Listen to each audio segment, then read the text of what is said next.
Hey, welcome back. It's season 3 of Garage Monologues. My name is Jay Swanson, and you've probably been listening for a while if you haven't already.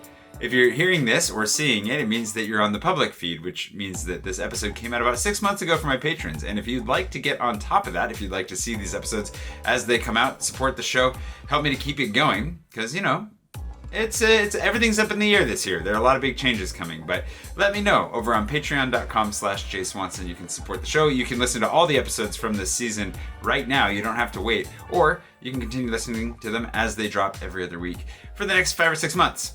It's the season of becoming French, and there's a lot of cheese that gets eaten in this season. I hope you enjoy it. Swanson. That's going. Is this going? Both are good. Is this one? This is good. I can't really. Oh yeah, I can see it. Put on my podcast voice here. Podcast voice. Welcome to season 3 of Garage Monologues, episode 1.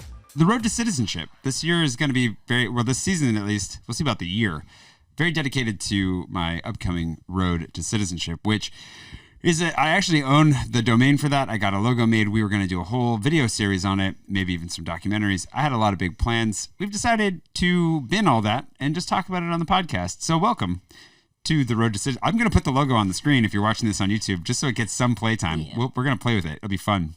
I'm joined today by Emily Guernesy, a friend for years, a recent emploi of mine, coming along to help make everything possible and sane. And Emily just went through her interview with the French government as to whether or not she gets to become French or not. So a great place to start because it's fresh on her mind. She's new to the team. She's been a lot of fun to work with. She's just been a fun person to know for a long time.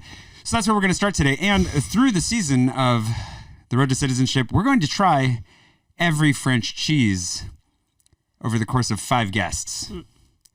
So I hope you didn't eat lunch. We have a whole cheese board here, which I will put on the screen. If you're watching at home, I will try to post this on social media. 2 of them are very melty right now because room temperature does them damage.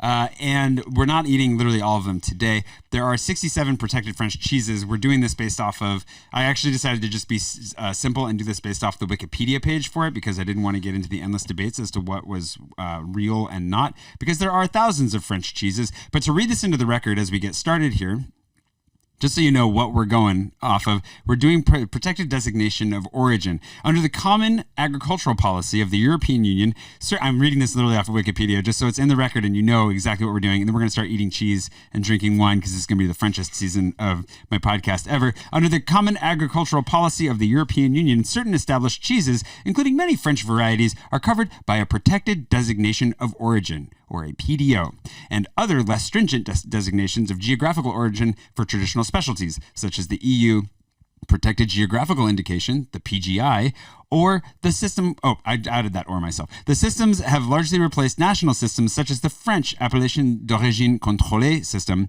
as any cheese registered as a PDO or PGI cannot use the designation AOC anymore in order to avoid confusion. French cheese production is classified under 4 categories. The PDO, PGI, and AOC rules dictate which category or categories the protected cheese may be applied to, and then they go to explain those 4 categories are basically from a farm all the way to industrial. It's a farm, artisanal, a cooperative, and industrial. That should get you up to speed as to which ones we're doing. We're doing the ones that are protected under one of those designations, including AOC cheeses, and 1 LR cheese as I skip through this, or 2, whatever LR is, that's up here somewhere.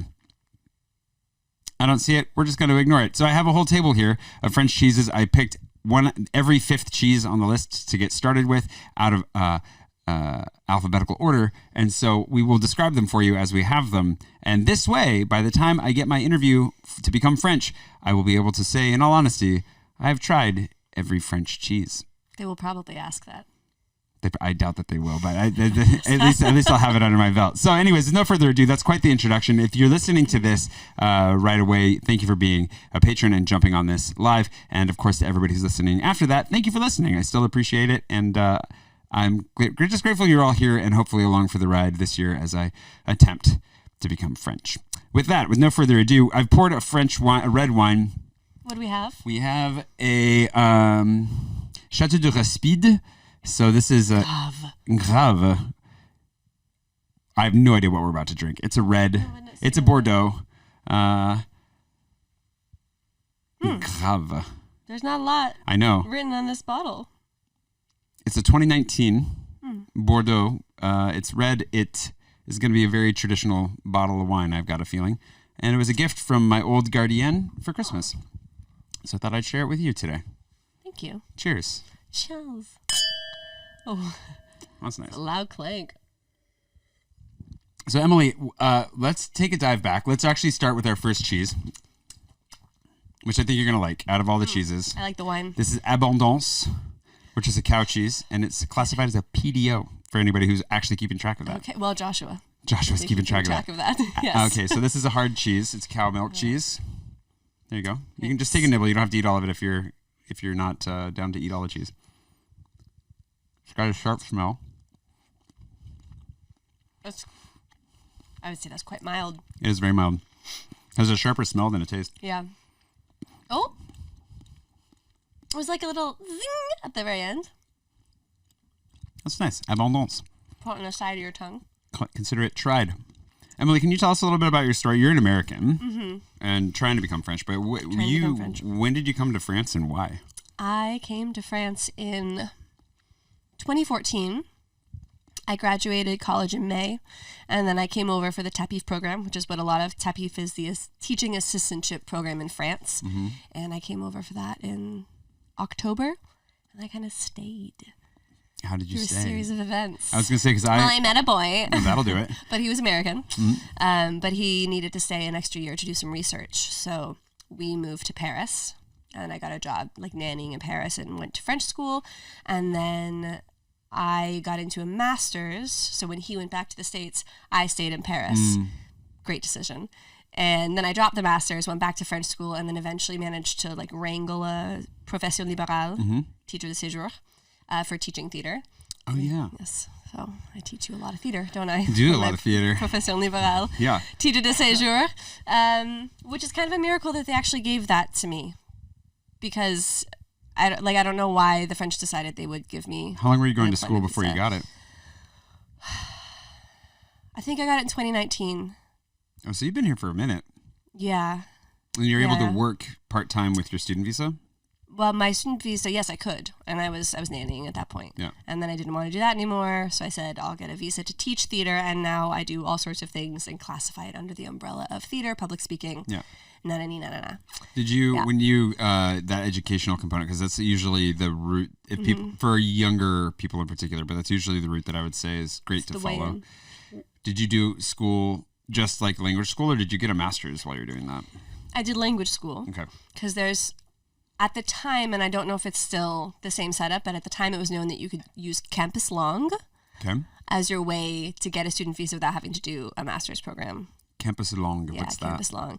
You could just sign up for like a 20-hour full-time student course, and that would make you eligible for a visa. Right. I don't know if it still is. It might still be. If so, that's a hack. Yep. But yeah, no, that was my way in. And then I did the year of the master's, which was so awful that I went back to the prefecture after that, and I said, can I go back to French classes because this master's went so terribly? And they were like, yeah, I guess you can have a visa for another year. Oof, of a student. Dangerous. I literally said to them, my French isn't good enough. Oh. Which was kind of true. You were supposed to test DALF C level to get in, and somehow I got in without ever taking a test. And then I went to write my memoir, my thesis. Yeah. And I don't know if I've ever told you this. No. I wrote like the whole 60-page thing on like street theater, and along the way I was like, I think I should probably be talking to an advisor about this. Yeah. And I had my advisor's name. I sent her a few emails, and then finally she emailed back, and she was like, Emily, these are like great questions. I'm happy to sit down and talk to you about all this, but don't you think this would be a conversation that you should have with your advisor? And you're like, well, what about advisor? Like, you're my advisor. And at that point it was too late, and I defended my thesis to a whole board of professors without having ever once met with an advisor. Ooh, how'd that go? Not well. Yeah. No, not well at all. I mean, I did it, and I'm proud of myself for getting in there and for writing 60 pages in French that is probably absolutely terrible. Right, but still, that's impressive, and also that's stressful. That's grueling. It was awful. So they said, that was kind of our fault as well. So if you want to come back next year, rewrite your thesis, like redo a couple classes, but not all of them. And I said, thanks, but no thanks. I think I'm done with Paris. Yeah, that's understandable. The reason that I bring up the masters, we can get to that here. The next one is we're gonna go back and forth. We'll figure out the format here. This is a Bleu d'Auvergne, and you're anti-blue, I believe. I'm not anti-blue. I'm just not putting it in my mouth. But you should. I understand. I used to be very opposed to the concept of blue cheese as a whole, and I've been converted to it. You don't want to give it a nibble just to see?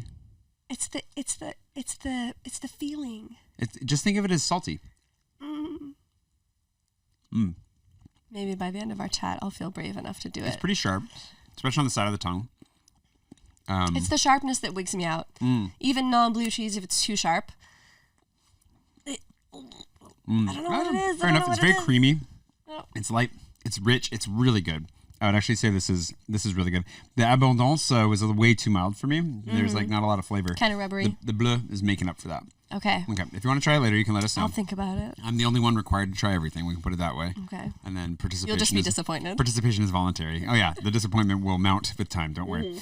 My yearly review. The reason I bring up the Masters lineup is because it's also for those of anyone listening who wants to get a visa to France, it's a really good way to leverage your way into a working visa as soon as you get the Masters, right?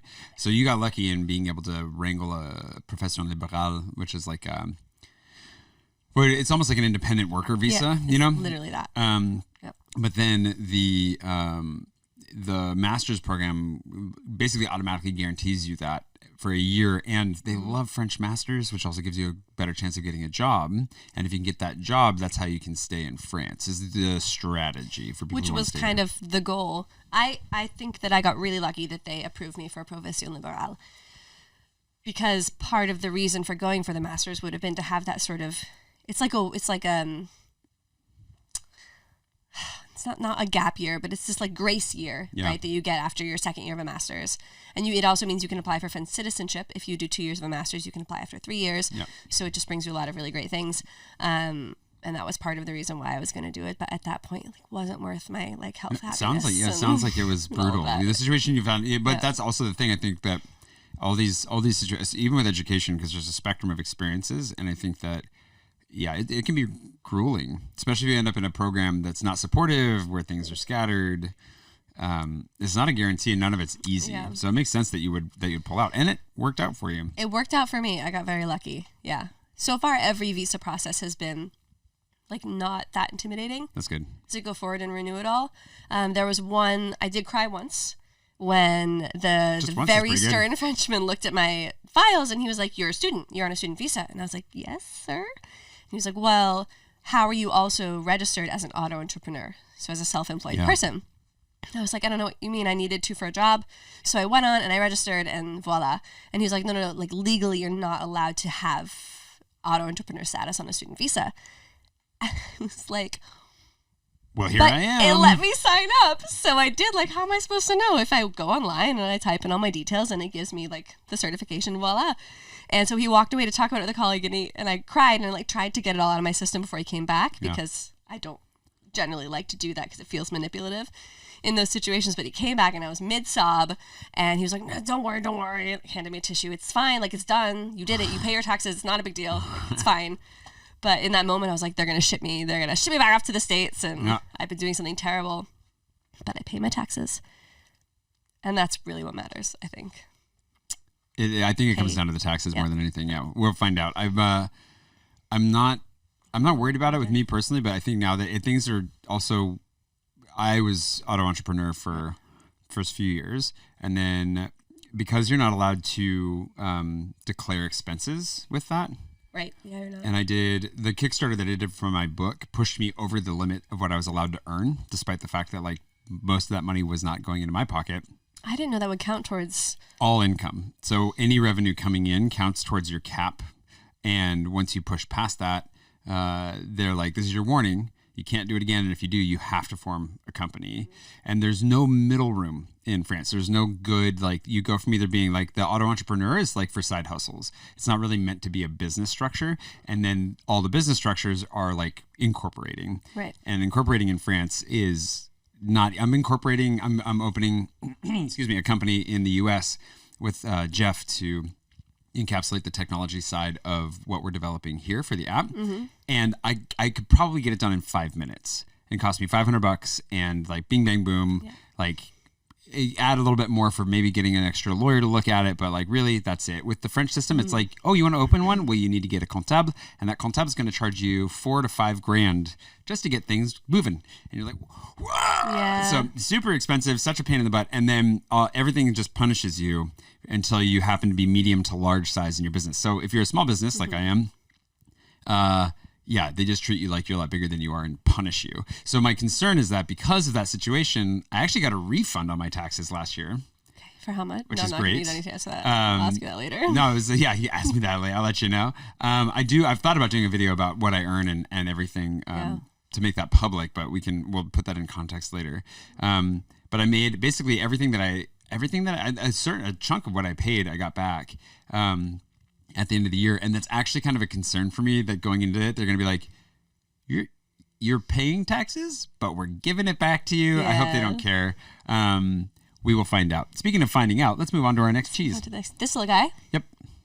Ooh. So the next cheese is Brillant Savarin. No, Brillant Savarin is also a cow. These have all been lait de vache. Brian? So you spell it Brillat, Brillat. Savarin, Savarin. It is a Burgundy cheese. And you said it's cow. And it is a cow cheese. Now, out of all these cheeses, does it say if they are rind-eating cheeses or no? Because some cheeses you're meant to eat the rinds, and some cheeses you're not. I think generally the rind is safe to eat almost no matter what. Except, I can't say this wrong now. I know there are some where you There's shouldn't. one because they're like traditionally, and Josh has told me this 100 times, and I don't know if it's like Comté or what. But there's the kind that they roll along the ground. Yeah. And you're not supposed to eat. Yeah, don't eat. One. Yeah, depends on how they're treated. I couldn't either. Everything. So don't feel any shame in not eating it. I'll give you the flaky one, so it's easier for you not flaky. to. Yeah. Do I want the bread? No. This is a softer hard cheese. That's a nice texture. Yeah, that's like a. Or it's a harder soft cheese, really, when you get into it. It's creamy. Oh, that's really good. Ooh, that aerates really well. There is almost like a tiny tang as well, but it's not. Just a tiny bit. It's not a bad tang. It's not like a blue tang. This would be really good with like a fig jam on some bread. It's so smooth. I mean, everything would be so. With that texture, it could be goat. Yeah, it's very similar to a goat cheese, but smoother than a goat cheese. What did you do to your piece? Which one? What did you do to it? I just ate. I ate it in between the rind. All right. I could eat the rind, but now after that whole conversation, I put the cheese on the board. No, I don't. Do whatever you want to these boards. They're here for that. And there's some pickles. I did for those of you that aren't watching this. I do have. I sliced up a baguette tradition, and I have pickles. What are they called again? Cornichons. Planche professionnelle. So it's a pretty solid planche, and I bought a new cheese board just so it looks all nice. Just for you. At home watching this. Let's do another one while we're on this. Can you like highlight that pink or something? Well, because you like it so much. I love it. Okay, you're gonna know later, but I will highlight it pink in the board. You have access to this, by the way. Okay, and I'll post a link to that list of cheeses in the description in the notes. And if I forgot to, make sure that I do. You want to keep going to the next one? Okay, so we're going to do the next one, which is a Normandy. It's also lait de vache. This is a Camembert de Normandie. It's a Camembert. It's a Camembert, so you're going to love it. This one's a safe one. I'm going to keep blasphemizing. So we're going to go ahead and I think I tried to separate this into two chunks. Oh, it's soup. It's Camembert. It is. Go ahead. So you can take that big chunk if you want. Just dunk it. I'm just going to dunk if you're okay with that. So totally fine. We're all good here. I'm gonna take a bigger chunk because I actually did. I tried not to get any samples on this, but this is a good Camembert. Oh, she's fruity. It's definitely tangier. I really did not have the right cheese to bread ratio on that one. That's really tangy. It's a really tangy one. Raclette was originally on the list for today, but I opted not to do it because I don't have a raclette machine, and my apartment already smells enough like cheese. I could have brought mine. I have one. We'll do it next time. We'll figure it out. It would have been heavy with all the other Cooper stuff. I'm going to need your help with this next time. Okay, I really liked it at first, but now the aftertaste of that Camembert is kind of... Cut it with a pickle. It's like clearing my sinuses out. I'm not a pickle. Oh, really? Okay. The pickle helps. It's not coming off well in this one. Yeah, you want to be French and you won't eat blue cheese or cornichon. Or cornichon. All right. But I drink a lot of wine. Oh, that makes up for it. And like when I'm done with this glass, my lips are going to be perfect. Painted red. The wine's actually not bad. No, it's really good. Yeah, I like it. I've been turned on to nat wine a lot, and so whenever I go back to like traditionally produced wine, there's such a big difference. Yep. So I'm always I realize I'm a little biased, and so I was like, oh, we'll see how this is. No, it's good. I like it. I'm 100% biased. We only drink natural wine. And this is light, actually. It's really light. It's really smooth. And I find that like the traditional Bordeaux's now, I don't really like them because they feel like much weightier. And I feel like heady with them the next day. I would say Bordeaux has lost points for me over time too, but this one's good. This one's really good. Okay, so we've done those cheeses. Should we do one more cheese and then continue? Absolutely. All right, let's do one more cheese. Is this a chèvre? This one is a chèvre. You can tell because it's rolled up like that. But you did choose a sheep as well somewhere in here. Actually, this is a cow cheese. That's going to be the sheep, isn't it? No, that's the camembert. Let me highlight this across the way. So this is a charolais. And it's actually, there's a missing, we don't know what it is. I think it's a goat cheese, but it's not listed for some reason. This little lady. Charolais. And I believe this is actually in the Charolais family. This isn't the exact cheese that is listed here, but the cheesemonger didn't have it. So this is a Well, I trust the cheesemonger if he says it. He said it's the same thing. It's just different. So anyways, if you want to take a chunk. Now, I recently... You can just break off. You want to do a broken... Yeah, is that what you want? Okay, there you go.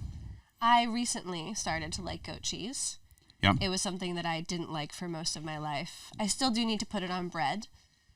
But then I discovered those kinds that you get in the really, really nice cheese stands that are like crusted with like red pepper and herbe de Provence with a little olive oil over it.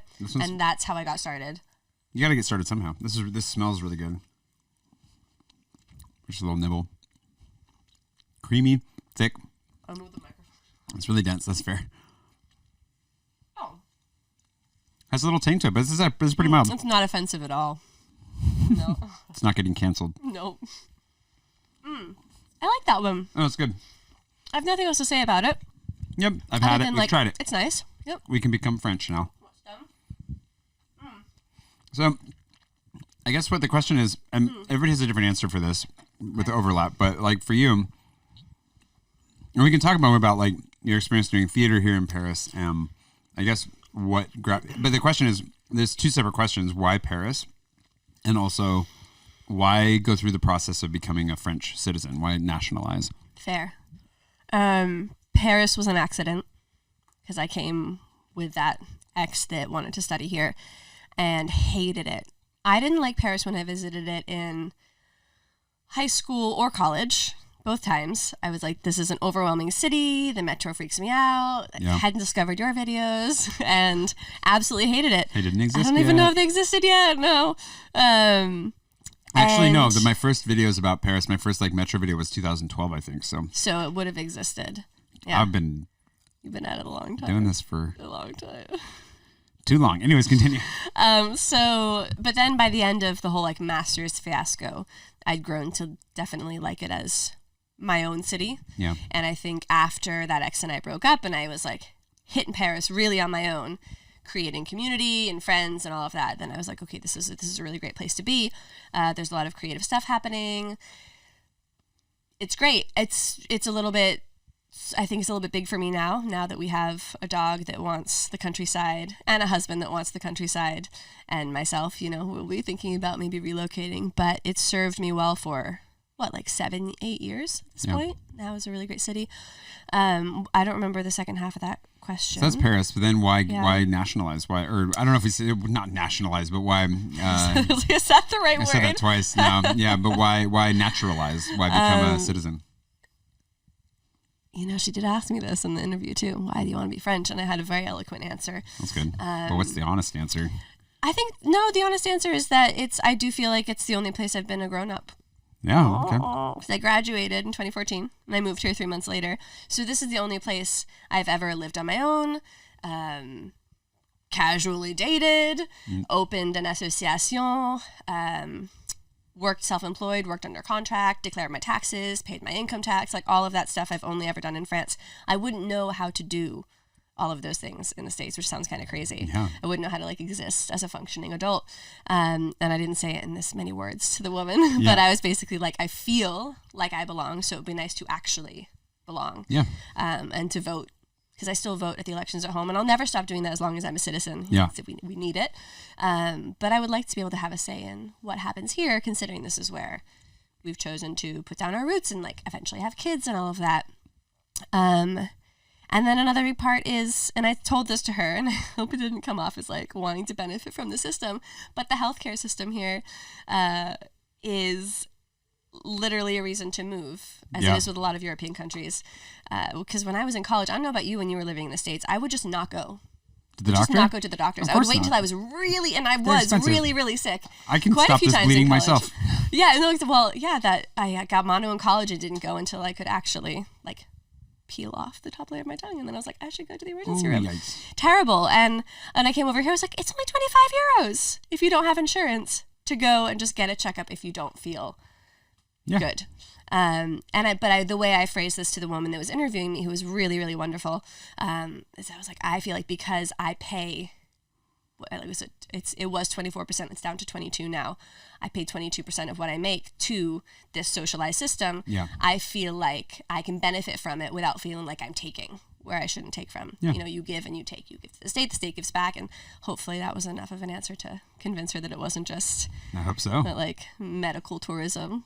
Is that what it's called? That is a thing, yeah. But as long as you're paying your taxes, you're not a tourist. When you live here for 8 years, 9 years. At some point, that's a long stint of being a tourist. Well, we were joking about that, how I think it was the Algerian protesters, one of the guys had a sign that said, the only reason we came here was for the carte vitale. And it's it's true.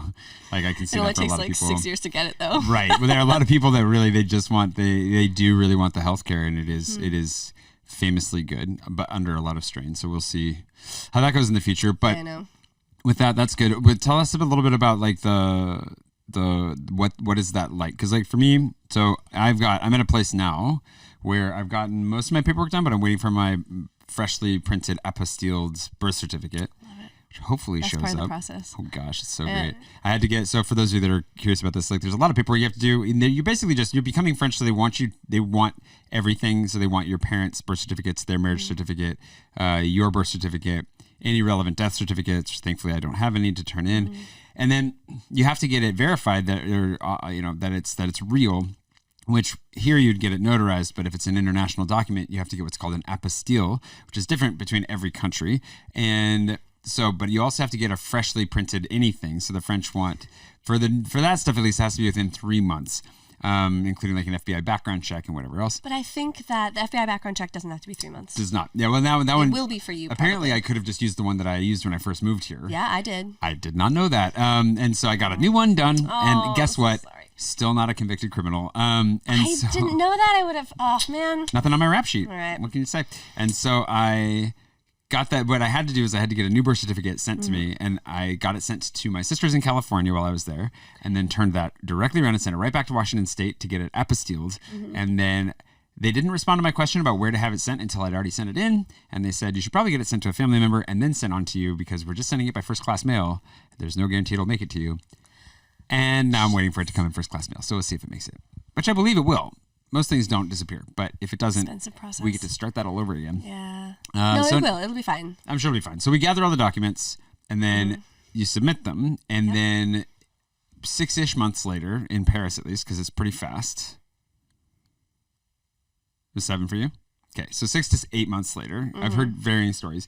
You get an email saying, hey, you need to come in for an interview, or you got a phone call. No, I got a snail mail and only a snail mail. Ooh, that's good to know. They could do either. They could do both. Wow. So religiously check both. The address you gave them. Because I never got the mail confirming that my dossier was good. Yeah. I submitted it, and you have to do snail mail still in Paris. I got a phone call maybe the next day saying, your dossier is complete. We have a question about one of your addresses, but that will be addressed in the later communication. But other than that, your dossier is complet, which I was incredibly proud of because that's quite rare to get it on the first try. Thank you. The things that I am proud of these days. That's a good thing to be proud of. But there was more to bring in later. And then she was like, you'll get something in the mail with your numero or whatever, the suivi de dossier. Never got it. Of course. Emailed them a few times over the summer. They were like, don't worry about it. You'll get contacted. But because I never got that first one, I was scared that I would never get my convocation for the rendezvous. Right. So I emailed them I would say once every other month until finally they were like, someone will contact you in the next 30 days. Period. A conseiller has been assigned to your case. Stop sending me emails. And then thankfully I got it, I think about 3 days before we left for winter vacation, which was great because the rendezvous was 2.5 weeks later. Yes, because you also cannot change that, right? Like they give you a date and you've got to show up. I think you can. I think if you need to, you can change it. But you have to prove you needed to change it, right? Yeah, and for me, I would have been able to because I was in the UK, but we managed to that come would back work. before New You Year's. think being overseas would work? I think if they let you know after your stuff is booked, I mean, mid-December, you have to assume that people. I was shocked that Because I found out. I'm assuming I'm going to just have to book a flight back from wherever I am if it happens, But when you submit your dossier, think about the months that you don't travel. I'm not saying that it's what you said is reasonable. I'm not saying that they're going to be reasonable about it.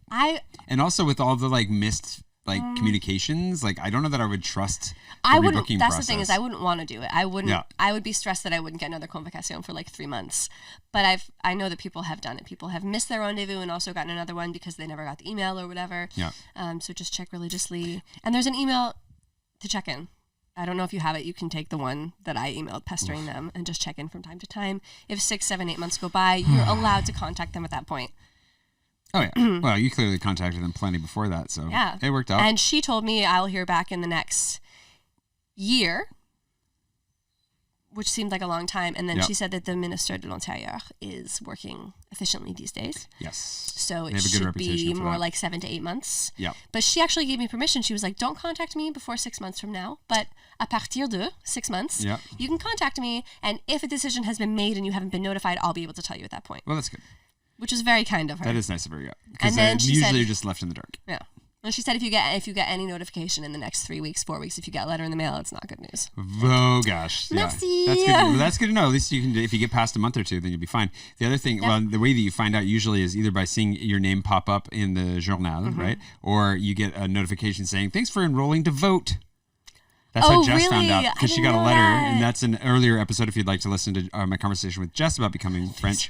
But she found out because the day we were going out for lunch, and that day she got a letter saying hey, thanks for enrolling to vote. You've been added to the rolls, blah, blah, blah. And she's like, does this mean I'm a citizen? That's mad. I was like, yeah, you can't vote without it. That has to be it. And so she still didn't know for sure for another couple of weeks. Yeah. But that was the flag that went up where it was I haven't heard of that. That's the first person I've heard of. Most people, they just see their name in the JO. Yeah. Or someone else is like, I saw your name. I don't know why other people are subscribed to it and checking it. That's great. People will be checking. That's really exciting. Okay, speaking of exciting, on to the melty cheese here. Well, yeah. This one is going to be really fun. Okay, so this is Époisse. Époisse is a Burgundy cow. It's a Burgundy cow. It's a Burgundy cow. No cows came in Burgundy. This cow came in Burgundy. You can have any color of cow you want as long as it's Burgundy. That was a really rough Ford misquote. Okay, I'm gonna scoop some of this up. So this is cow. This is cow. I think it came in a little extra plastic sheath to keep it in the shape that I bought it in. This is so melty. It's super melty. Only cheeses I've ever had. You're gonna dip? Okay. Yeah, I'm gonna dip on this one. I'm gonna go back for more. The only cheeses I've ever had that are this melty. Mm-hmm. I think for the rest of these cheeses, we should be banned from using the word tangy because we've used it for almost every cheese so far. But after saying that, a lot of the melty ones tend to really be tangy. Yeah, it's going to be tangy. My vocabulary for describing this is going to run into some barriers, I have a feeling. Definitely smells a little bit like wet dog.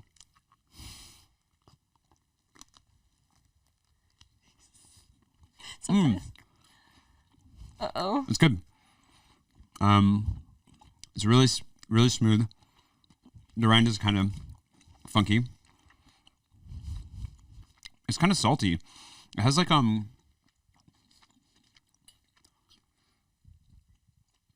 gonna be a lot of pauses as we think, I guess, in this episode.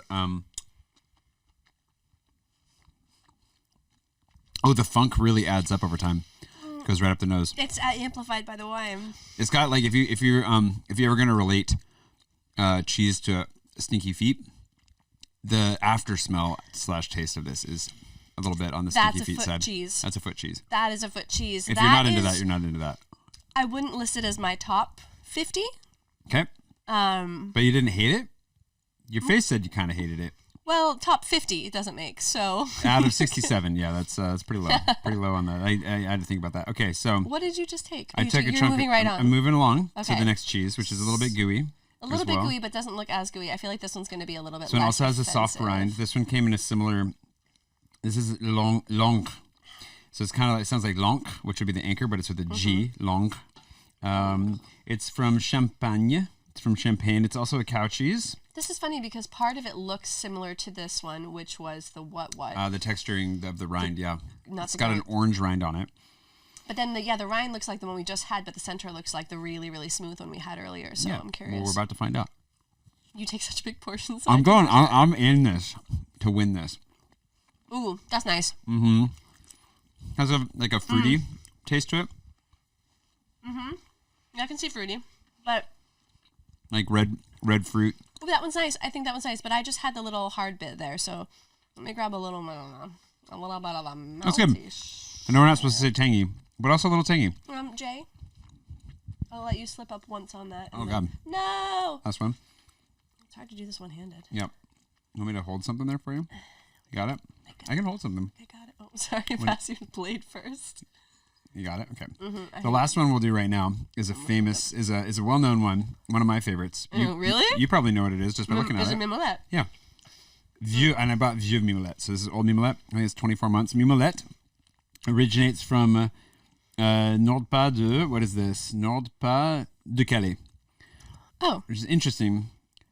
But what is the thing about Mimolette? So Mimolette is a famous cheese because the story that, as I recall, is that I believe it was developed under Louis XIV to compete with Gouda, because the Dutch had this wildly popular cheese at the time that the French were offended by because of its popularity. Great. Because it is delicious. Gouda is amazing. It's really great. And so he asked his people to develop a cheese that could compete. So it's a hard orange cheese. I'm going to grab a slice. It's a hard orange cheese. No, but there's something else about it. There is something else about it. Would you like to tell the people what that is, or would you like me to continue the story? You can jump in if you'd like. Continue the story, So please. The way that they developed this cheese, if you ever open this cheese, we used to tell people on the Versailles tour that we did to try it first, and then we'd tell you the story. So you try it, no one would. you enjoy it, and then we tell you that the outer rind, as crumbly and disintegrated as it is basically they took the blob of cheese and they rolled it in a concoction filled with mites. And those mites, those tiny little mites, would then eat their way into the cheese, have a party, basically, eat themselves to death, and then explode. They wouldn't really explode, but they would die and then disintegrate and be absorbed into the cheese, which gives it an element of its flavor. And so when you look at it, you can see these little gas pockets throughout. They're very small. The older it is, the much more there are. And just generally with the older cheese, the more crystallized it is with the lactic. I believe it's the lactic crystallization. Especially Mimolette. And it's really good. Yeah. So anyways, it's a hard cheese. That's a little bit of the story behind it. It is mite filled, but by the time you get to it, you'll never know. And it's really delicious and highly recommended. It's still in your head a little bit though. Like you still know. Those mites are so good. It's, mighty good. Hey. Speaking of warnings. That's really good. I haven't had Mimolette in a long time. That one's a really good one, yeah. I haven't had Vieux Mimolette in a long time. It's not my favorite. Mimolette's not my favorite cheese, and I don't remember if it might have become one of my less preferred cheeses after I heard the story of the mites or the maggots or whatever it was. They're not maggots. No, I know, but it might have been when I was first told the story. And all I could think of was like these little, like, systems of highways that the mites made going through the cheese. They literally just eat straight in and then die. And then the bubble comes from the gases of them decomposing and being absorbed. Keep talking. Listen, about if you want to, you should just learn about fermentation and see if you still like cheese after that, I suppose. Is the thing. Or anything fermented. Anything fermented. No more That's wine, what I'm saying. That's what I'm saying. We can do one more. Why end on a high note when we can always take another risk? This is Osau Irati. Osau Irati is an Aquitaine sheep cheese. This is our only sheep cheese today. Oh, this is the sheep cheese. And this is the sheep cheese. It's a harder sheep cheese. Dang, I thought the other one was the sheep cheese is usually a softer cheese, but this sheep cheese is a good half step to goat cheese. It's really usually much. I think it's usually much lighter in flavor than goat cheese. Oh, I can't do sheep cheese. She says doing sheep cheese. That's really nice. Wait, so because the wine is not natural, I'm starting to get a little stuffed up. Okay. Which means I'm not getting as many of the intricate flavors. Okay. Which in this instance is useful because I generally don't like sheep cheese, but I can't tell right now. You okay with it in this experience? So I had a bad experience with sheep cheese. Did it involve the sheep directly, or is this just the cheese? Well, that's a different story. Okay. So in high school, I was part of the youth group in our congregation. It was Unitarian Universalist Church in Maine. And we did a trip to a partner church, a Unitarian church in Romania. No, yes, a Hungarian village in Romania, right? In Gyepish. And we were there basically to plant. We planted a few flower beds. We sang. I think we weed whacked their graveyard, things like that. It was really great. Okay. And the thing I remember is we were in this new country trying all this new food. Uh-oh. And on one of the nights, the people of the town came out with this big vat of mac and cheese. Oh. And you can imagine these 15, 16-year-old American kids yes, mac and cheese, please. Because we had been trying new things, most of which were delicious, but still not comfort food. Of course. And so we loaded up, and I just remember I dug in and took this huge mouthful, and it was very, very tangy, cheap cheese. And it wasn't creamy, not that it needed to be good, but it was the cheap cheese that just smacks you in the face. Fresh too, because obviously this would have been local sheep. And ever since then, I've just not really been able to approach sheep cheese with the same open spirit. It happens. One would say. But you just dove in and it was good. Yeah, no, that was great. And it was really good. That trip gave me a lot of other things. I mean, I love a good caviar d'aubergine, thanks to that, know. So. Well, I don't know what in our descriptions are helpful about this, but it was hard cheese that was still light and kind of crumbly. Mm-hmm. It definitely filled the mouth. The flavor profile was really broad. I'm not a trained. You can tell I'm not trained to do this, but this is how I would describe it. I think filled the mouth is what they teach you at cheese school. I'm sure. I should have gone to cheese school. I'm sure there is a cheese school. Honestly, it's like a step away from cheddar.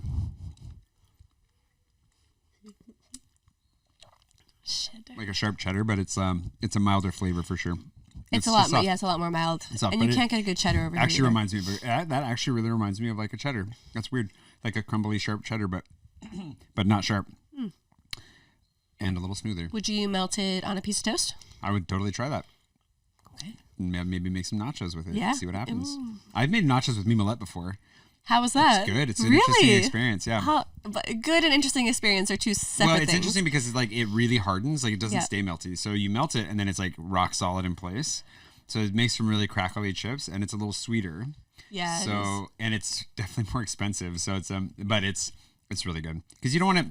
The thing is, what they make them with here, this is a total divergence, but nachos, as I love them, in France, if they're going to make them, they're going to make them with Emmental, which is the worst cheese to make nachos with because it's essentially fairly bland and it's a far cry from what you're looking for from nachos. It's more Swissy, if anything else. Yeah, so I've had to experiment with my own attempts, and that one's landing on my list of things to experiment with. Cool. For sure. Although you can buy some good British cheddar cheese here now, so you don't have to worry about it. You can, but since Brexit, it's much harder to find. They took the good ones. Monoprix had a couple different options, and now there's only one. Yep. It's not so good anymore. You can't find any in Franprix unless it's the pre-sliced ones. Casino has 2 that are really good. Okay, that's good to know. I don't even know. There must be a casino. There's only 3 casinos or 4 casinos in town. Some smaller bodegas have the little ones, the little Godminster ones that are covered in wax, but you have to just kind of find the ones. But it's hard to find a good, a U.S. cheddar as well that kind of melt really well. Really good. Yeah. And, no, it's hard. But you can buy the hamburger cheese everywhere. Oh gosh, the crappy orange hamburger cheese, and that will melt. That'll melt. That'll melt on the something to melt. Yeah. So, before we go on to the next ones, tell us a little bit what was because the interview, you have notes, which is great. I just wrote down as many questions as I could remember, and I still think I missed a few probably. How long did this, because it's a conversation in the prefecture, which is not how I imagine it. So you're in a room with a lot of other people. It's basically like a cubicle office space, except a little funkier because they don't like traditional cubicle vibes in the prefectures, they just redid the place, right? So, but it's similar to the visa stations but you're just not all in a line. It's like a little pocket. Okay. Pocket. Okay. And it was pretty empty. I could hear a few other conversations happening, but I didn't feel like people were listening in on our conversation or anything. And I was in there for about 45 minutes, which I think was a little bit long. Yeah, that sounds. From what I've read on the Facebook group, I feel like 30 to an hour is what I've heard. I was expecting 30. Yeah, but I've read as short as 15 minutes, which I don't know how that can be possible if you have documents to hand in. But maybe some people aren't asked for more documents. But I had a whole list of other things that I needed to. Like what? Excuse me. Stuff that I already had. So I think it was another photo of my passport and titre de séjour, which was fine actually because I got a new passport, so I was able to pass her that information. They needed my my, not the chiffre d'affaires, what is it called? Relevé de compte. Okay. So if you need to submit this, know this in advance, you're going to have to contact URSAF or whatever your business is for the last, you have an actual business, so yours will be a bit different, I'm sure. And you can just probably get this from your accountant. Yeah. But a relevé de compte, you can go directly, if you're an entrepreneur, you can download that from your account, but it's only the last year. Yeah. And you need it for the last 3 years. And I couldn't get a hold of them because it was holiday break. Yeah, because my interview was on the 2nd, so I called them the morning of the 2nd, and I was like, could you just send me this quickly, because sometimes they can do that really quickly. And she was like, actually, with URSAF, with this one, that's a manual process, so we can't get it to you today. I was like, it's fine, it doesn't matter, but it's very, very French. So I just told her I only had the 1 year, and then I substituted all of my declarations, all of my monthly declarations from the previous 2 years. And I said, I don't know if this is good or not, but my other documents are coming. And she was like, that's fine. Just email them to me when you get them. So I did that yesterday. And I also didn't have our acte de mariage because I had to declare that I got married. Because I submitted the dossier before I got married. And so I sent that to her this last week too. I had to amend that, But she was great. She wrote that the dossier was complete, even though she didn't have those 2 final documents. So she said I could just email them, which is really nice. Very nice. And that took probably 15 minutes or so. Did you feel like she was in your corner? Yeah, she was really nice. I felt like maybe she had partied a lot on New Year's Eve. That's what I felt. She was definitely a bit younger than me. She was really nice, but she seemed almost a little bit distracted. And I did finish her sentences for her a couple times because she was like searching for the right word. In asking you questions? No, she'd be like, and like, in addition to like, I don't know, your chiffre d'affaires, I'll also need your, and I'd be like, relevé de compte. I'd kind of fill it in. So, I mean, it was the 2nd of January. Hey, there was not. Can be rough for some of us, for sure. Yeah. I was flying across the world. So you then, like, what was the actual conversation like that you had with her? Did she go through like a list of questions, or did she just talk to you? Well, so she was like, so now I'm going to ask you some questions on your like integration into France. And she asked, I think she started with, why do you want to be French? Which I told her basically what I told you earlier. And she asked a little bit about like the hobbies that Joshua and I have together, to which I said cycling, and made sure that I said the big cycling trips we've done, like along the Loire and from Bordeaux to Montpellier when we did the Canal de Midi, Canal de Garonne a couple years ago, just to like say, hey, look what I do. I travel your country. Getting out into and then she asked, which I was surprised, she asked what cities I'd visited. And I went to say like 3 or 4, and she just didn't cut in. So I just kept going. And I've been here for 8 years. Like I've visited so many cities in France and so many small towns. And finally I was like, once I got to the little ones like Montauban or Saumur, I was like, can I stop? And she's like, yeah. And then she asked the same thing about European countries. And so I was just listing off all the countries and cities I've been to in Europe as well, which felt a little excessive. But at least I guess shows interest in being a part of the 100%. I don't know, European Union or community or whatever. What else did she ask? She asked about the devis. So I would really study this one, the Liberté, Égalité, Fraternité, but she asked for in-depth descriptions of what all 3 of them are. Oh, interesting. And you will get a link. I can just send you the link to that. There's a page that has I've seen all it. 3. It's not in the... Oh, it's a different one. It's different than the Livre des Citoyens. Oh, okay. I think. It's a little bit more detailed. And to me, it was a little bit confusing, and I studied this the morning of thinking she could ask it, so I was really glad that I did. But I found it difficult because what was listed under liberté and égalité. Right. So liberty, freedom, and brotherhood are the 3 principles of the French Republic. Liberty, yeah. Would you say that equality is equality? Would that be freedom? Égalité. Liberty is freedom. Égalité. Yeah. Wow, sorry. No, but liberty. No, that's a better way of putting it. Liberty, equality, and brotherhood. Yeah, that's a better way. Just in there, but between liberty and equality. That's the American in me translating that. Well, exactly. Yeah. And in my head, I was thinking about that as well, and we have pretty much the same concepts. But we, I guess, file them slightly differently. Sure. So I have all of those concepts in my head, but I would file something else under liberty, under freedom instead of equality. And I honestly, I couldn't give you an example right now of what I'm thinking of. Maybe the whole but she seemed innocent until presumed innocent until proven guilty. Okay.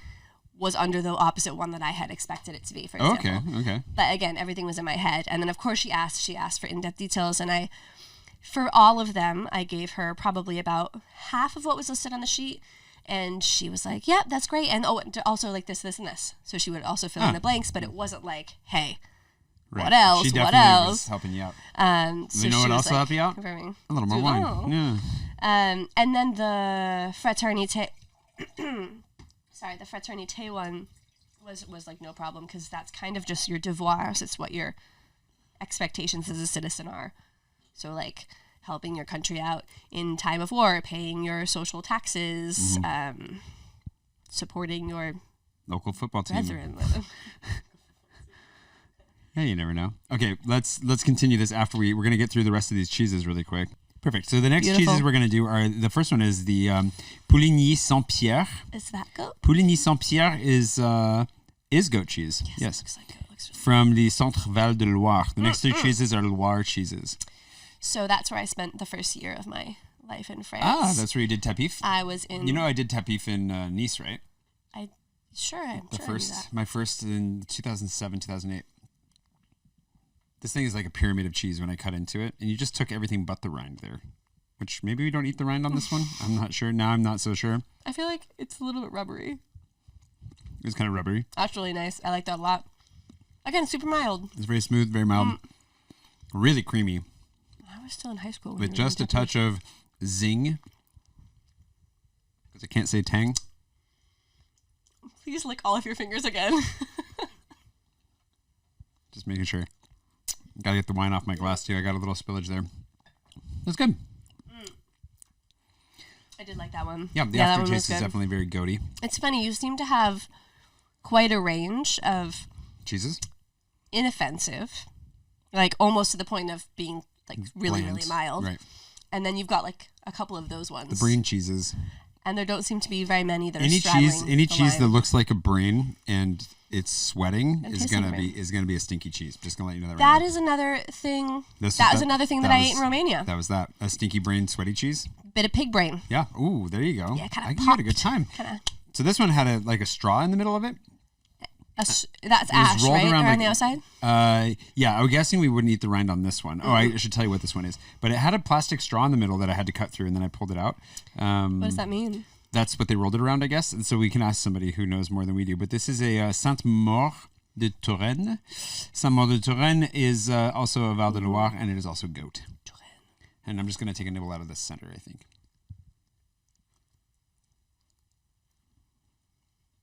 Oh, it's much harder, isn't it? It's hard, yeah.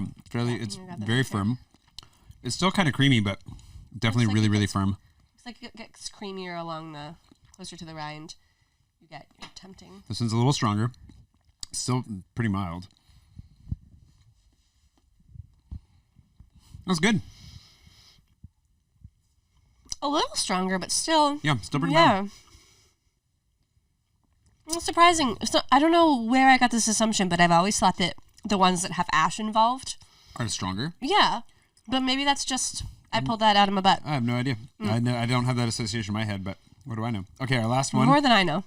I think in regards to cheese. Well, I appreciate the vote of confidence. Is Sel sur Cher. Sel sur Cher. I don't know if this is the most expensive cheese or not. I wish I would have seen that. I'm going to eat the rind on this one. This looks like a very edible rind. It has a stronger smell. It has kind of a honey-y smell. Does that look like an edible rind? Oh, I ate it. Wait, sorry, you said this is also goat? It's also goat. It's also fairly mild. I think the strongest flavor is coming from the rind, actually. You really chose to kick off your cheese season with a bit of a picky eater. I randomized. Oops, I didn't say that to the mic. Well, I'm sure they still heard you. Picky eater, it's okay. We'll see. I might have a guest on who refuses to eat any of it. Who knows? But I will eat them all. That's pretty good. Generally unimpressed with that one, to be honest. I don't think that one's... The last one... That one almost feels a little chalky on my tongue. Like it's not quite moist. Yeah, it's pretty dry. It's a dry That's why I ate the pickle, I guess. Anyway, I definitely went straight for a pickle on that one. Pickles can really make a difference. I'll actually need to spill water for this one. Oh, really? It's really chalky on the left side of my tongue. No. Just the left. It's right brain cheese. Mm-hmm. Makes the left. Wow, you knew exactly how I was. Oh, I get it. Okay, so then the last one is going to be a Tome de Pyrénées. And I love Tome in general. Tome is a hard cheese. This is a cow cheese. This might be he marked this one different. So this might not actually be Tome de Pyrénées. I think it is actually. I think it is. Let me look, because I think it had a different Tome originally. This is cow? Mm-hmm. No, but I think this one might be the one that he switched, and it might be goat. Yeah, because it doesn't look like. Oh, it smells really good. What do you think? Taste it. Cow or goat? I don't know, but I love it. I'm not sure either, but it's a little tangier.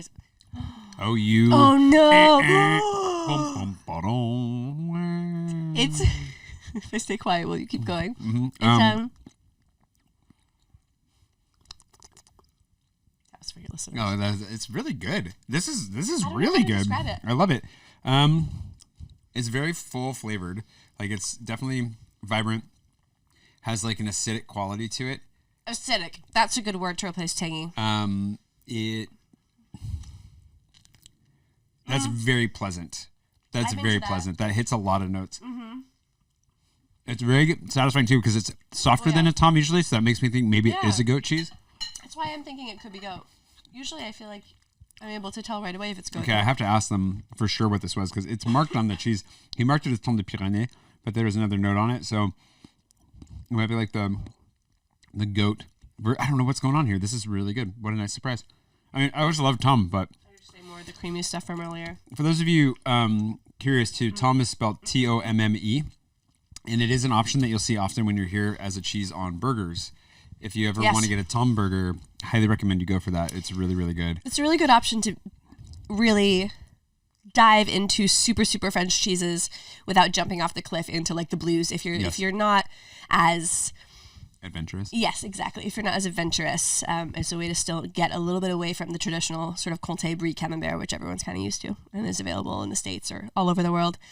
I mean, I'm sure you can find Tom at home too, but probably, but it'd be expensive. A little more expensive, yeah. That was good. This is good planche. We just made our way through the planche. Yeah. So to finish but with the interview, then it sounds like you just kind of rolled through. Do you want to just list off all the questions, I guess, that you remember that she asked you for anybody curious? She asked me what the name of the national hymn was. I thought you said the name of the Himalayas for a second. I was like, oh, interesting. Just go way out there. She didn't ask me to sing it, which is a bummer because I did learn it. Oh, look at you. Just the first. Just the first. But I've never heard of anybody having to sing it. Well, they say you should learn it though. You should learn it. Yeah. But again, only the first stanza, because then it's like a page long and it gets bloody in there. They asked what the 14th of July represents, not even phrased in a more difficult way than that. Wow. They asked me who the president is. They asked me who the prime minister is. Who's the prime minister? Right now? Yep. We lost Sexy Philippe, so I don't remember, actually.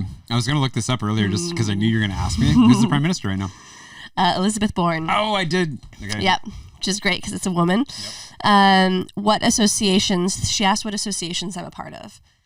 You want to have a good answer for that one, because from what I've read, almost everyone gets asked that because it's how they really gauge if you're like integrating well into French society. Okay, so like what kind of associations does she mean? Association à but non lucratif. So any volunteering stuff you might do for an association. If you ever want to do anything to any of. So Joshua and I have an association right now. Right. Compagnie Clapotis that we just created in October for our theater adventures. And so thankfully I was able to say, look, I'm president of this. And I mentioned Signet as an association that it was part of. Kind of like nonprofits, basically. It is literally nonprofits, a but non lucrative nonprofit. And then I told her the name of like a dog. There's an association that I need to text her about that I'd like to join, which basically you get a WhatsApp about a dog that's lost in the 10th arrondissement, and then if you're there, you hit the ground and you look for it. That's a really cool thing. Yeah. But have an answer for that. I don't know if you do anything with any associations right now, but if you ever want to do anything for us, I guess so. We'll figure it out. We can even fudge it a little bit, or whatever. No, we're not fudging never, anything. We would never. But any volunteer thing you do for a company, no, I'd like to. It's quite important because it just sort of shows that you're wanting to be a part of society more than just living your life. It's just funny to me that would be a question, because my experience in France is they make it so hard to volunteer.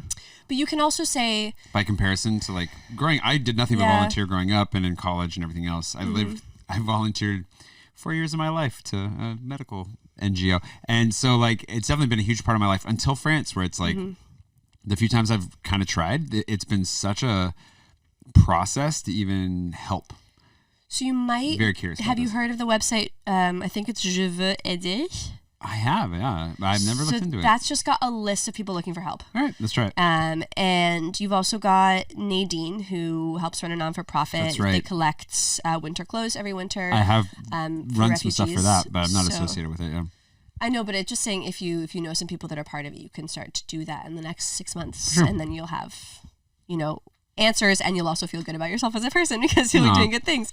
I'm hoping to volunteer more, so I'll text you. Oh, wait, what? I said that's a whole other conversation, actually, but... Depends what it is, I think. Well, it depends on what it is, but it's also that, yeah, it's a whole other conversation. It's funny. You have a lot of history there, too. We don't have time to get into it, but, okay, what else did she ask you? Next time. I'm still nibbling on the cheese over here on the side. It's a very tasty collection. But I think people also say associations because I think technically like, tennis clubs, things like that are associations. Oh, so it can just be a club or something. I think clubs. That's when clubs are usually registered as associations. Okay, that's why I was like, oh, so they mean specifically a nonprofit. So if you were to be a member of a club, okay, that makes a lot of sense. But an association is a nonprofit. It's a weird thing over here that you can be an association, and literally anyone can declare an association. Right. They have to let every single person who wants to do it. I'm going to create 10 of them by the time this. They asked the nationalities of friends in my inner circle. Oh, yeah. Rather, they asked, not specifically, but they did ask. Do you mostly have French friends? Mostly international, or a mix. And I said, it's a mix. I said, depending on what. Because it is. It's a huge mix, as it usually is for international. Yep. Mine is a mix. For international people. So that's a good thing to say. But if they push, it's always good to lean to French or French-speaking countries. Let me tell you about all my French friends. Belgium. I have lots of French friends. And then why do I want to be friends? They didn't ask. So this is all the things that I learned. My best friends are French, actually. Yeah. See, there you go. I'm good. It's all real. It's inner circle is actually all French. Now that I think about it, I guess I'm not part of your inner circle. Not yet. Not yet. You'll be French. I'll be French. It's funny because when I was sort of worrying about all this with Joshua, he sat me down and he was like, Emily, you don't really need to stress when you're answering these questions because for you it's genuine. You've been here for nearly a decade. Yep. You genuinely want to be French. You've created a life here. We want a future here. Like, you're not someone who's come into the country 2 years ago and is like, I just kind of don't want to be the old visa stuff or want to get, I don't know, what else you would want to be French for. And I think it's the same with you. You've created this life here. You're well integrated into the system. And it's just about showing them that you're not trying to pull one over anyone. Yeah, of course. No, so it's just about being honest. I really honestly feel like I belong here and I'm not stressing about this at all. The only thing I'm stressing about this whole process is literally just getting the dossier finished. And once that's done, I will feel great. Is it ever done? That's a good question. It sounds like the answer is no. Well, I just sent in my last documents. You think that? And she said she was going to send it off. Yeah. As far as she's concerned, it's complet, but she said you never know if the Minister of L'Interior is going to need something else. That's just part of the process. But I think for me, my life is here. I have years left on my visa. I know I'm going to get renewed. I think when you first come here, at least for me, and I was abused when I first came here by this. I was in the prefecture every 3 months. They literally would tell me, we don't know why you're here. We don't believe you belong here. What are you? They were really, really genuinely abusive. And I had to do that for a year. So I was always on my back foot and very much felt like I was always under risk of getting kicked out, which also tied in very closely to just where I was at in life in general, on the verge of going bankrupt, on the verge of so many things in my life were just not good. And so over the course of the years that I've been here, I've steadily gained the confidence through the process of revisiting the system and establishing myself here. And, to the point that last time I wanted to renew my visa, I forgot my passport and my identity card. I forgot, I just didn't bring anything with me. And I don't know why. I just remember being in line and being like, oh, what? And I was like, well, you know what? I'm here. Let's just see what happens. And I didn't actually stress that much. And I got in there and I was like, yeah, I forgot my passport. That's fine. They didn't, it just all worked out. They took they're like, we'll just fingerprint you. And they didn't. And then they gave me my card and I was good to go. That way they have records of everything too. So, and I knew walking in, so I had copies. I took photos of every single page. I filled up every single page of my old passport. One, because when you're over here, you kind of travel a lot because everything's more accessible, but also because it was visa, OFI. And then finally I would start to get cards. But when I was first here, it was still stickers of visa. So half my passport pages I didn't have to do any of that. Are stickers. Yeah. You were here before I skipped the OFI. You skipped the OFI? You skipped the tuberculosis scan after 6 months of being here. I had to do OFI for the TEPIF, but not for my talent visa. Well, that's funny because I definitely did it for TEPIF, but I also did it in Paris, which means that You did it. I must have had to do it. Not profession liberale. No. But it would have been my student visa. Of course, yeah. My student visa. It's like, I think it's all the quote unquote lower level visas. You have to do it. And they were talking about like the Bureau of like Immigration Affairs that can also test your language, your level of French. They can do a lot of stuff. And they still do like X-ray tuberculosis scans. But you've been here for so long already. It's like, what? I'm probably if tuberculosis you brought TB free. with you, I probably don't have consumption. it. I think I did have to do a TB test. Did I have to do a TB test for my application? I might have had to do one in the States, but they just did a skin test, the normal one. I don't remember. It's been a long time. But that's fine because I didn't get X-rayed for it. Because X-rays are not the way to do a tuberculosis test, anyways. That's another conversation. But it is a way to do it, but it's much simpler than that today in the modern era. Anyways, all that to say, I'm actually in a place where I feel really good about how things are coming together personally, and I'm really looking forward to it. It helps to have friends who've gone through it, are going through it, or are going to go through it. I have a whole cohort around me right now in one part of the process or the other. And so it also helps you not feel totally alone. And I think it is that thing where after you've lived here for a while, it is the final test of whether or not you can handle the bureaucracy, right? Oh, yeah. Where can you actually get through this or not? And I'm in a place where like, yeah, it's annoying, but of course I can get through it. But I don't think the bureaucracy of applying for citizenship is that difficult. See, but you've also been here a long time. Exactly. I think that it's probably most difficult for people who are maybe new to France, but are doing it because of familial reason, who are coming over for a marriage or something, and they're new to everything in this country. Way more intimidating, yeah. And of course they're doing it because it's great. Like, you can get citizenship through marriage. Yeah, but they still have to be here for a few years. But the difference, I think, with that is a lot of people who come for like a marriage, like they have family here who do everything for them. Yeah, that's probably. And I think the difference is if you've been here and you've had to make your own way, you have assimilated far more than you realize. And then compare yourself to somebody who has had a job or a spouse or whatever that's been able to step in and support or do everything for them. Yeah, you're going to flail. And I think that also because you have to do it by yourself, like the citizenship interview, you can't bring someone with you. No, you have to. Well, I think for marriage, you might be there together. But marriage, again, citizenship is different, isn't it? Because it's not naturalized. Yeah, it's not naturalization. That's just your visa. Like your visa process, you can bring a lawyer, you can bring whoever. But like, I was told by an immigration lawyer, like if you bring a lawyer with you to your naturalization, like you're done. Like they're gonna look at you and be like, why do you need them? Ooh. You should be integrated, right? So like. That was their take on it. So anyways, I think that like if you do, it's the hard work up front, but like as you lean in and you should, I think there's a level of integration that you should do to become a citizen, right? Like I will always be American and French. Like French will always be second because I spent most of my life, my youth was in America. I've had an adulthood overseas and I've been Frenchified in a lot of ways. I've definitely integrated a lot, and I'm a Parisian at the base of it. I'm an international Parisian, but I'm definitely a Parisian. Like I've changed a lot, and that does not make me French. That makes me Parisian. But very different things. But at the end of the day, like that, I think I'm starting to understand actually how much closer to it that I really am. Where I used to feel like, oh, but am I really French? Am I really like, do I really deserve this passport? And in a lot of ways, depending on who's defining it, no, I'm not, I'll never be as French as the friends that I have who grew up here in that way. Like I'll never have the same references and the same like depth of knowledge. Right. But that's not what's being asked. And I think there is a level of assimilation that happens where I will never lose the identity that is uniquely mine. But a big part of that uniquely mine identity is that is the part of me or the parts of me that have become much more French. Yes. So anyways, thanks for coming on to talk about French, the Frenchification and eating almost all of the cheeses. Do you want to try the blue? Just for the people that stuck around to the very end of the podcast? I don't want to. One of these days. It'd be good for you. If I ever do, I'll film it and you can just like slip it in somewhere. It's not gonna, that's okay. No pressure. We're in an accepting of all cheese preferences podcast. Someday. You should. Someday because it's here. I think. Well, I will say this. I say you should. I don't believe you should ever tell people that they should do anything. So I will take that back. Thank you.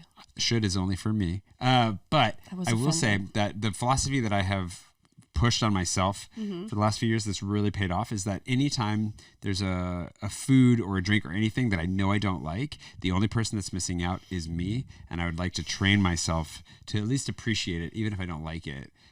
because I'm the only one that's missing out. And it served me well because I've learned to like things like blue cheese, which I used to hate. There's a lot of this cheese that like used to intimidate me, and now I can love it all. I will say that part of coming over to France, it has completely changed my relationship with food being in this country.